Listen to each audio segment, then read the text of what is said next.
Hello, comrades. It's me, Ikari. Guess what I have? Another reading of Broken Genesis for you. Last time we left off with the B team moving out because the A team sucks so bad that they're losing. Either way, I presume we have chapters 7, 8, and 9 to go through. Let's get started. A mighty foot smashed into Blashton's face, sending him reeling backwards in pain. He quickly lifted his hands to clutch his face as he backed into the wall. The blood from his new wound flowed across his face and covered his eyes, partially blinding him as he tried to blink it away. This was all wrong. The NewGeneforce were Mobius' mightiest heroes. We finally get a location. We're on that dreaded planet Mobius. With you-know-fucking-who. The universe's first line of defense against intergalactic threats. They'd taken down much more powerful foes before, so why was charisma such a problem? Because she's crafty. She knows when she's outmatched. Blashton thought to himself bitterly. He dodged a deadly kick from Charisma's shoes, whose hidden compartments had unveiled deadly blades. For Charisma to be this direct, confrontational, means she has no doubt she's gonna win. She doesn't see me as a threat. It was in that moment that Blashton was about to go on the offense that a red blur rammed itself into his chest, knocking the wind out of him and knocking several feet back. A feeling of dread swamped Blashton's mind as the psychotic killer known as Scum stood over him. Scum's fist slammed into his body at speeds faster than the eye could follow, breaking bones and rupturing organs. It took all of Blashton's willpower to hold back his pain screams. Scum would pick up on his pain and torture him even more. Blashton's tail flared, and the rocky walls began to melt in his intense heat. Charisma took a step back as the waves of overpowering heat washed over her, but she still stood tall. Mere heat wouldn't faze her the least. Not with Scum here. The male hedgehog lifted his hands, and a swirl of moisture formed around his hands, creating a cobalt ring. With a feral roar, Scum clenched his fists, and a wave of crystalline water rushed out from the ring, crashing into Blashton and swallowing him whole. That should finish him. Charisma smirked, tapping her foot, looking over at the still-bound Xanthos, who merely glared at her. She raised an eyebrow, conflicted for a moment. Though it seemed unlikely, she did hold romantic feelings for the cat. But their morals were on opposite ends of the spectrum. The likeliness of them getting together was unlikely. Sure, she had tried to be a hero, tried to do what was right, but would always backfire on her. And it was always Luna's fault! That cursed sister of hers! Necromantress! Charisma snapped out of her thoughts by Scum, who ran directly into her. Before she could yell at the sadist for knocking her over, a cluster of light roared overhead. Confused, Charisma looked forward and could only gulp. Blashton was safe, and quite confidently looking at her from safety of light-based force field. But that wasn't what scared. It was the fact that Genesis stood next to him, sending out minuscule portions of his mana to sustain the force field that he had created for Blashton. The Emerald Hedgehog slowly lifted the field, with Blashton no longer in danger. The Firefox grinned as he used his lava manipulation to melt the cage of the bones that held Xanthos.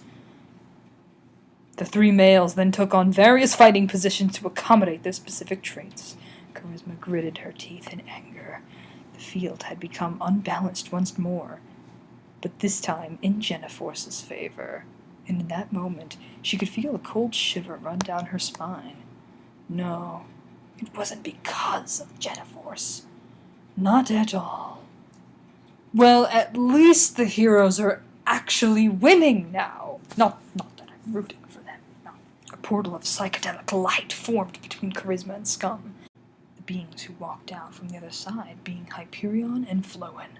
The heroes tensed instantly, knowing that they were outnumbered once more. And then he appeared.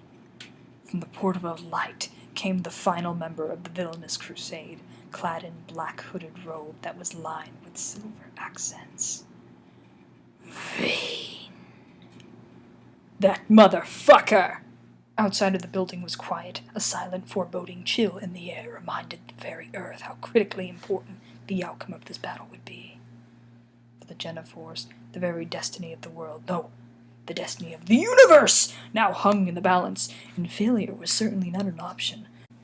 For the villains, the greatest obstacle in the universe, the GeneForce, could finally be vanquished, and a new age could be brought about. The motives for the villains? That varied. Ooh, this is important. For Hyperion, he wanted to avenge his siblings, who fell at the hands of Xanthos. Charisma? She wants what she rightfully deserves, with Luna being an obstacle in her path. Scum's only wish is to see the universe burn, but Speedster has proven himself capable of stopping him. As for Flo and the Iceville, beauty, absolute and perfect. But Vane? Nobody knows. We're nearing the destination, Juliet murmured over a microphone, her eyes scanning the controls before her. Yeah, piloting aerial vehicles is hard. Juliet held back a sigh. Sure, magic could just teleport the group there. Fucking magic! But Juliet wasn't that experienced in her studies to achieve that level of magic. After all, magic-induced teleportation was an art lost to the magic world for centuries, and had only been rediscovered secretly. Therefore, in order to save time and valuable energy, the group opted to use a hovercraft in the NewGeneforce City hangar bay. Approximately 5 minutes until touchdown. To Juliet's left sat Alex, whose hands were shaking. Juliet glanced over and took notice. She flashed him a confident smile, trying to boost his mood. Though whether Alex's hands were shaking in fear or excitement, Juliet could not tell. The latter was more likely. After all, in a recent war with the alien Combine race, Alex had been one half of a villain named Alexander. So it was only natural that he wanted to prove himself, involuntarily being a villain not too long ago. Good! More backstory for the heroes. The cockpit of the hovercraft was set up as a 2-level compartment, with seats on the sides of the compartment for turret fire, and the other seats in the middle set up for navigation and monitoring the condition of the hovercraft. The interior was colored a jet black, though lime green wires and other interior lighting helped balance out the dark mood projected by the black. Green lights poured over each of the seats, allowing the passengers to see what they were currently doing. Landing, Juliet murmured over the microphone again, a signal for the GeneForce members to finally prepare themselves for a battle against evils they had never truly encountered before. Juliet peeled herself away from the controls as her mind wandered back to Genesis. Was he dead? Could he die, for that matter?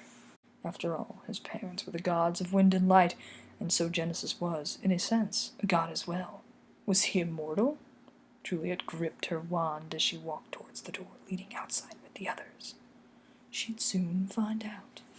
I don't think Genesis is a god. I don't know, this is a new continuity, so maybe it makes sense here. It was quiet outside, not even the night animals were rehearsing their nightly concert. Juliet pursed her lips. The silence was a result of fear of something greater than what was the norm.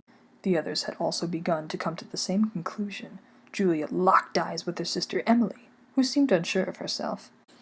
Mr. Spirit, I'm getting chills, Emily said in a hushed whisper, as she felt a cold tingle trickle down her spine. Spirit nodded, his battle instincts already confirming that the fight had happened recently.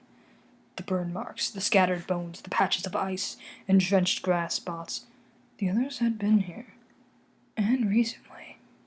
Footsteps! Spirit perked up immediately. His masked face turned toward the entrance of the building. The footsteps were steady and slow.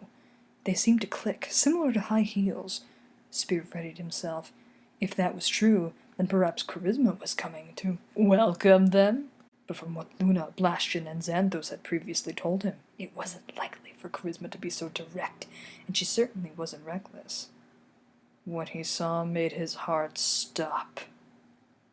Oh good, he's dead.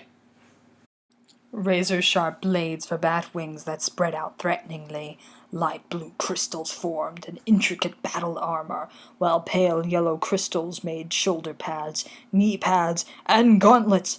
Dark, lifeless eyes devoid of light, but engulfed with insanity. Shaggy quills dramatically reaching for the sky, their end sharper than a knife. A black, misty aura that exuded death and hid any signs of humanity. Fists engulfed in a white-hot flame that snaked into a serpent of white flame. Spirit's jaw could not help but fall. "Luna!" she cackled, her insanity blinding her to who exactly was standing before her. She lifted a hand, her flaming fingertips now forming shards of ice at the end. The frozen water rocketed forward at high speeds, enough to rip through steel and shred flesh. Spirit couldn't move. Was this really Luna? Was she really attacking them? What was going on? He couldn't dodge Luna's attack. It was too late for that now! A powerful blast of wind crashed into Spirit, and though he was blown into a nearby tree whose trunk was nearly split upon impact, the Celestial Sapien grunted as he rubbed his head. It hadn't particularly hurt, but the surprise was enough to knock the wind out of him. Pun not intended.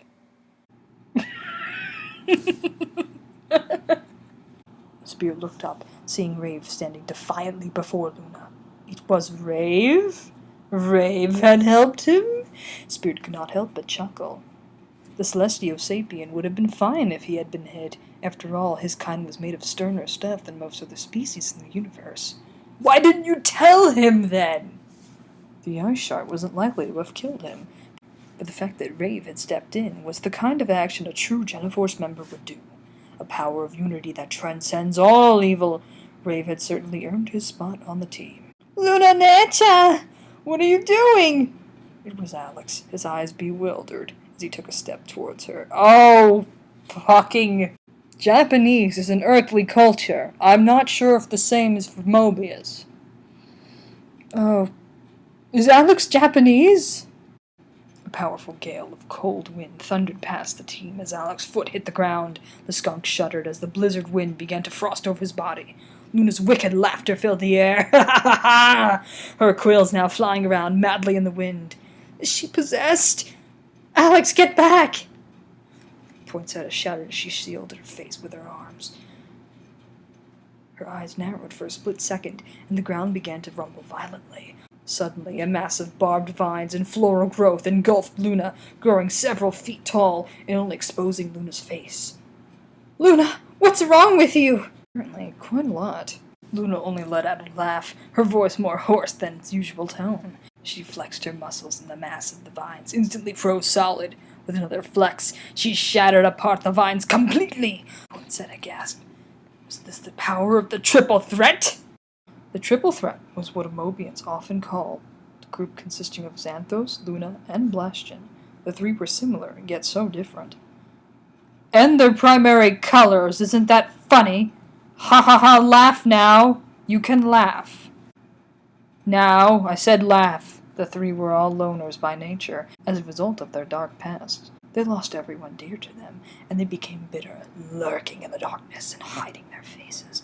Blastian had become a bounty hunter, showing little remorse for his targets. Xanthos had learned the ways of the ninja, knowing nothing else but inflicting pain.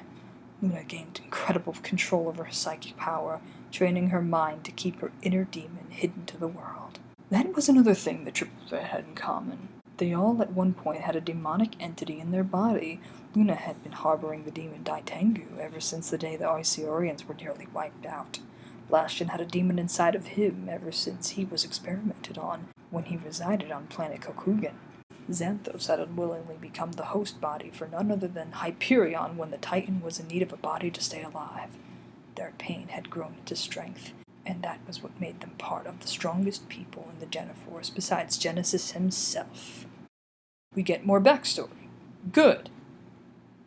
The story's almost over, though. Luna waved a flaming hand, and a downpour of thick ice bombarded the earth below as she gracefully took to the skies, her razor-bladed wings slicing through the air with ease. That was when Rave made his move. He thrust a hand forward, and a barrier of wind covered the group, prematurely smashing the ice shards. Rave's usually goofy demeanor was now gone, replaced by a cold, calculated computer. Rave glanced back at the others, his face deadly serious. "It's her mind. It's dark and unbalanced," Rave tried to explain as he kept up his wind barrier. Suddenly, pillars of ice erupted from below, engulfing the heroes completely. They were helpless now, their bodies covered in ice. With the wind barrier now dissipated, Luna could now finish the job. Or so she thought. Spirit struck her from behind with an ornately crafted sword, its edges humming with otherworldly energy. The air around the blade was distorted, and Luna was struck by the blade. She was sent crashing into the ground as if she had become heavier. Spirit had hidden in the forest, therefore allowing him to avoid the capture by Luna. The Celestial Sapien spun the gunmetal gray sword before charging towards Luna's fallen form. His form as sleek as the falcon's. But I thought Rave was the Falkidna. Luna's power expanded exponentially, breaking the gravitational hold on Spirit held under her, and she launched a barrage of psychic power at Spirit, who instantly broke off his attack as he was caught off guard.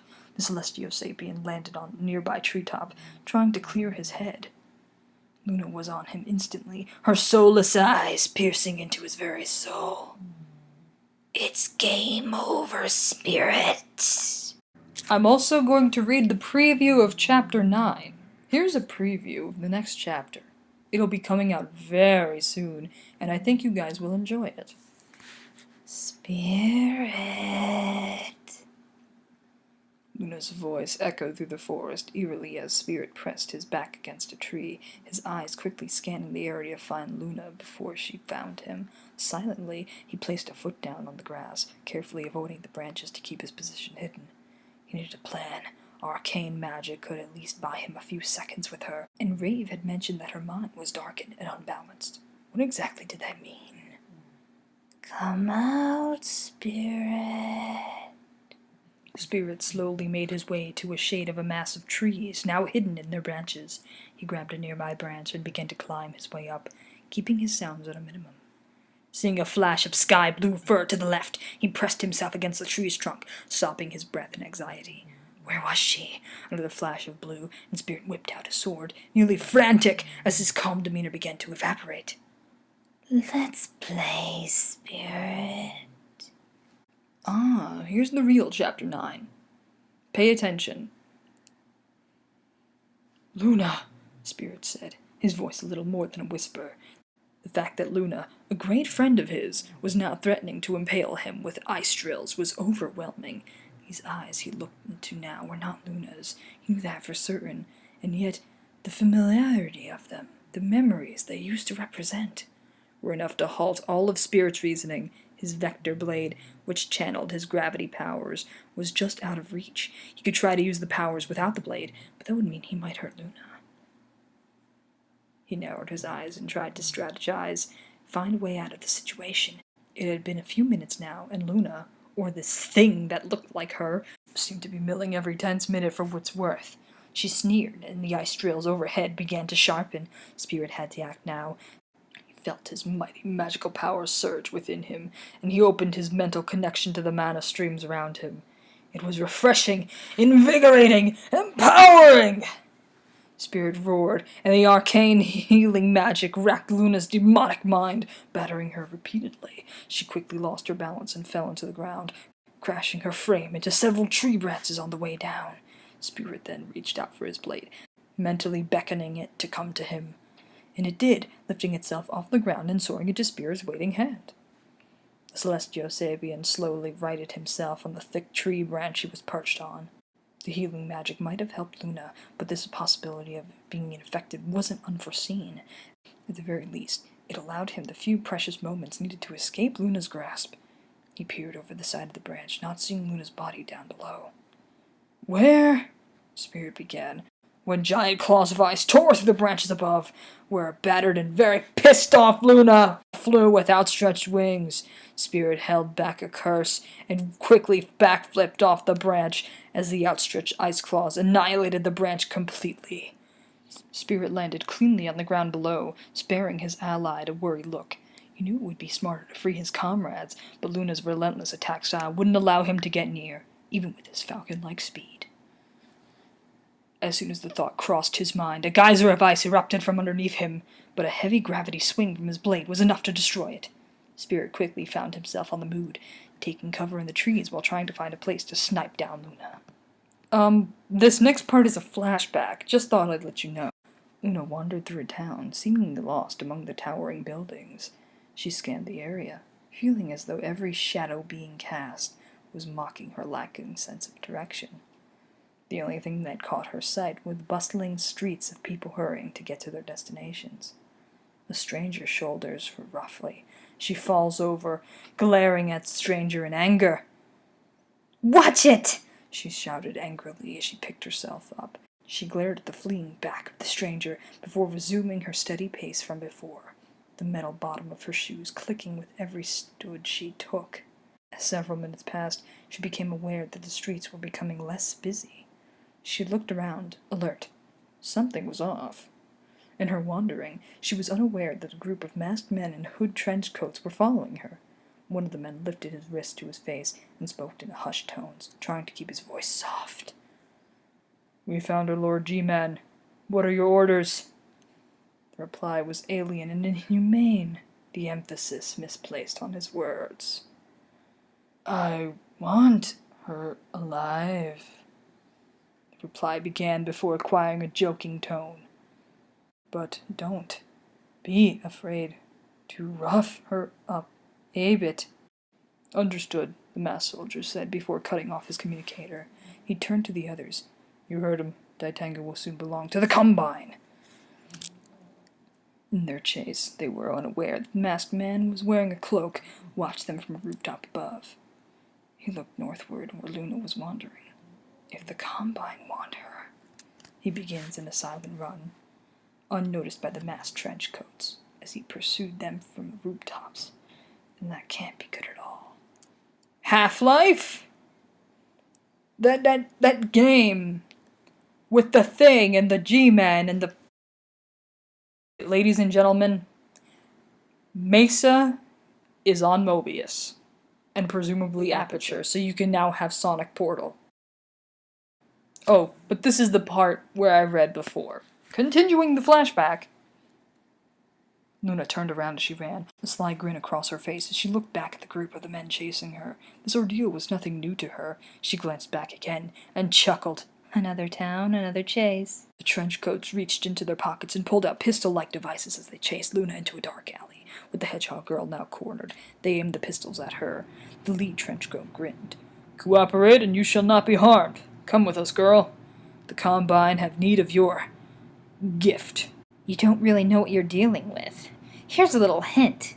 Luna knew exactly what they were after, and she definitely wasn't going to let these guys have it. The metal bottoms of her shoes glowed with blue energy as she ran up a wall, flipping over the group of odd trench coats. It was beautiful. It was dynamic. It was perfect. She landed at the mouth of the alley, looking back with a confident grin. Psychic energy. The trench coats quickly regained their wits and aimed their pistols at Luna, prepared to fire once more when the masked man wearing a cloak leaped down from the rooftops, dashing under their arms and slashing at the trench coats in a controlled frenzy. The men screamed as their appendages were literally torn off by their torsos, and several fell over in pain. The lead trench coat took a step back as he looked over at the stump that was his hand mere minutes ago. He then focused his attention on the masked man, recognition flashing across his face. I know you." "Oh, do you now? Then I suppose that means I don't have to waste time introducing myself to scum like you." He reaches to the blade scabbard on his back and slowly unsheathed the arrow-like blade, savoring the sound of unsheathing metal. Time was still for a moment. Suddenly the men's torso blossomed into ribbons of red, their bodies landing unnaturally heavily to the ground, as if they had become heavier. The masked man hadn't even moved an inch before he placed an arrow blade back into his resting place. He looked over his shoulder, remembering Luna's presence. He slowly turned around, examining her for a moment. "You seem fine. If I were you, I'd hightail it off this planet while I still have the chance. If the Combine are after you, that's never a good thing." He walked past Luna as he spoke, no longer interested in sticking around. After a second, he heard the clicking of shoes from behind him. I'm not leaving. Don't bother trying to talk me out of it. But I do owe you a thank you for helping me out there. If you don't mind, I'd like some answers. Starting with your name. Luna looked up at the masked man as she walked alongside him, a slick grin gracing her face. Her multicolored eyes tried to lock onto the masked man's, but to no avail. He stopped walking and looked down at her, his stare unreadable. He's wearing a fucking mask, that's why. You seem like one hard-headed girl, you know that. As for my name, it's Spiritu Desudari, but most call me Spirit. I'm not exactly big on talking about the Combine. Just know that they're very dangerous and very persistent. If you want to stay alive, just take my advice from before and take a ship out of here. He began to walk towards the spaceport as Luna laughed and shook her head. Like I said, I'm not someone you could just talk out of something. Iciorians don't back down from fights, whether we're being pursued or not. I could have taken him anyway. There's more to me than what meets the eye. Luna replied as she followed behind Spirit, smiling as she did so. Present day! Icy hands gripped Spirit around the neck, ruthlessly as he was pushed off the branch. It was Luna. He knew it. He began to grasp as Luna's natural freezing touch began to sear his neck, mentally chanting curses. Spirit grappled with Luna in midair, crashing into several tree branches as he did so. Spirit grunted as his body crashed to the ground, Luna's demonic shape right on top of him. Luckily, the fall wasn't too terribly high, but the freezing pain he felt on his neck didn't cease. He blinked furiously as the frost began to form his throat. Breathing became a chore, and his eyesight began to blur. His focus was fading. All he could see were Luna's eyes, cold, merciless. He gazed into her orbs, trying to see some flicker of humanity in her, some spark of hope that she could be helped. No such luck. Spirit's movements were nearly deathly still. Luna's grip didn't relent, however. He was mere seconds away from blacking out, and memories of the person talking to kill him began to flood back. He remembered when he found her being chased by the Combine foot soldiers. He remembered seeing her use her dark powers. All that time spent defeating the Combine with the family, the Dark Cosmos. All those moments, both good and bad, began to flood back. Those were some of the best times of his life, a golden age in his lifetime. He wouldn't forget any of it, not even if he did die, right then and there. Even now, he held no hatred for Luna. He couldn't. He squeezed his eyes shut, and his flailing stopped. Luna laughed. The demonic hedgehog then stood still, her crystalline battle armor reflecting the moon's lunar lights. Her attention was now on the pillars of ice that the rest of the GeneForce was trapped in. She spread her razor-sharp bat wings, her fists still lit with white flames. She appeared before the other heroes in mere seconds, her lifeless eyes boring through their frightened ones. Luna, Alex stared on in terror, unable to do anything else. Another flashback, apparently. I have to say, this is a very long chapter, filled with flashbacks. I imagine this would go well with some sad clown opera. Alex, he be down below the cargo hold, unloading our supplies. Why don't ye go and assist the stalwart lad? The speaker was a muscular wolf, clad in knightly armor. His name was Xavier Ramirez, the cook of the Dark Cosmos. Luna nodded, and was about to set off when she turned around sheepishly. How do I get down there? She asked. Through yonder portcullis, he said with a Cheshire grin. She nods and heads towards the ladder's exterior, surrounded by a tube. It had been 1 hour, maybe 2, since she had met Spirit. She had managed to wear down Spirit into giving her answers after he had defeated the Combine stalkers from before. He had permitted her to join Dark Cosmos, knowing that she wouldn't relent in her pursuit for the truth. She was to be the cabin girl, and right now, she was searching for the cabin boy, Alex. She finished her climb down the ladder, and looked around at the massive piles of unpacked boxes. May as well start, Luna said to herself as she took in her surroundings. Maybe I'll find the other cabin worker. She opened several boxes and reached out with her hands, her psychic powers surrounding the items inside with a light blue glow. As she began to navigate her way through the pile, the items lazily drifted around her. Suddenly, a crashing sound rang from behind several stacks of crates. Luna's head snapped in the direction of the sound. It seemed as if someone had fallen over trying to carry a large load. The stacks of the crates that had tumbled over a second crash followed the first. Whoa! Hey! It was a young voice, possibly male. Ow! The speaker grumbled for a moment or two before he began to get frantic. Get me out of here! Help! Luna ran over to the fallen mass of crates, the items still lingering around her. She moved several crates out of the way before helping the speaker stand. You all right there? Luna asked. The speaker was indeed young, probably 12. He was a skunk, an arm covered in a large silver claw. His attire was similar to Spirit's own. Yeah, that just really hurt. The boy looked up at Luna. Thanks for the help. Oh, you must be the new cabin girl. I'm Alex. Alex Tiberius Law. And I'm the cabin boy. Welcome to Dark Cosmos. I'd like to point out here that this is one of the longest chapters of Broken Genesis, right up there with parts 1 and 2 of the final chapter. It wouldn't end like this. Got it. Juliet exclaimed as the ice liquefied into water, releasing the heroes from its clutches. Luna's lifeless eyes narrowed. Controlling cryokinesis with hydromancy is a lot more difficult than I imagined. Guys! Alex's voice caused them all to turn in his direction. I'll hold off Luna. You should go and find Spirit. You sure? Poinsettia asked, knowing the extent of Luna's power. I'm staying with you, Alex, Rave replied as he swirled several spheres of hardened air around his hands. Then so will I, Poinsettia said as she also stood next to Alex. Fine, Oblivion, make sure nothing bad happens to Juliet and Emily, Alex finally replied. Oblivion nodded as he, Juliet, and Emily ran off into the woods.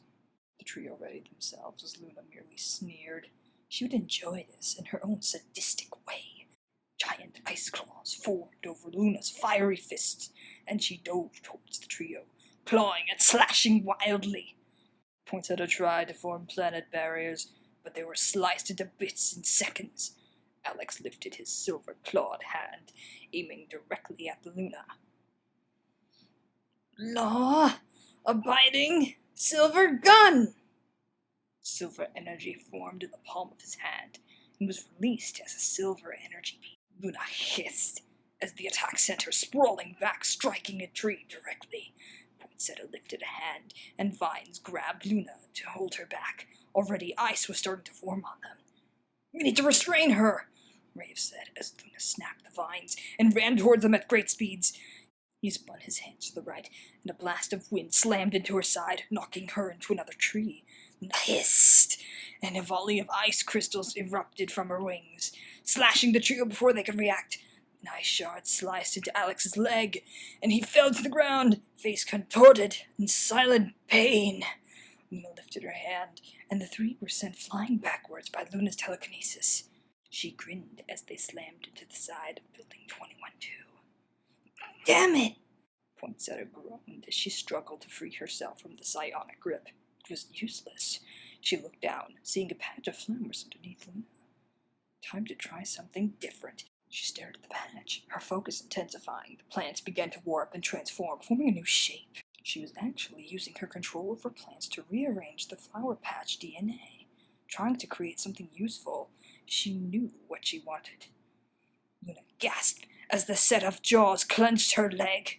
She looked down, seeing a giant Venus flytrap clamped down on her leg. She growled angrily, the attention diverted to the plant that was trying to eat her alive. Poinsettia grinned, and several blades of grass transformed into vines around Luna's arms, dragging her down with the flytrap until the hedgehog was stuck to the ground. She roared, frost already forming over the plants. There wouldn't be much time. Well, shit. Now, I'm no botanist, but I'm sure Venus flytraps wouldn't be doing such a thing. Flesh-eating plants, however, would certainly eat this hedgehog. Demon, whatever she is in the state. Anyway, enough nitpicking. My thoughts for these chapters are essentially, we're getting better, but we still don't know what happened to the A-Team. Like, Luna escaped as a monster, yet Speedster's not around. And we haven't even heard from Blastion, Xanthos, and Genesis. They're all broken. I'm just going to call it they're broken. Instead, we get some flashbacks, which, not to say that they're not bad. It's good because it shows, not tells. Flashbacks are very handy, but there's just quite a lot of them in this chapter. I would consider clumping the flashbacks into one chapter, so it's not jumbled, which I should have done in post, but I'm reading this blind. Can't be helped. Regardless, this chapter was full of action, detail, and an interesting form of character development. Why Luna gets such special treatment is beyond me. I thought Genesis was the leader. Either way, that's all the time I have for you today. Until next time, we read the final 2 chapters of Broken Genesis. Ta-ta for now.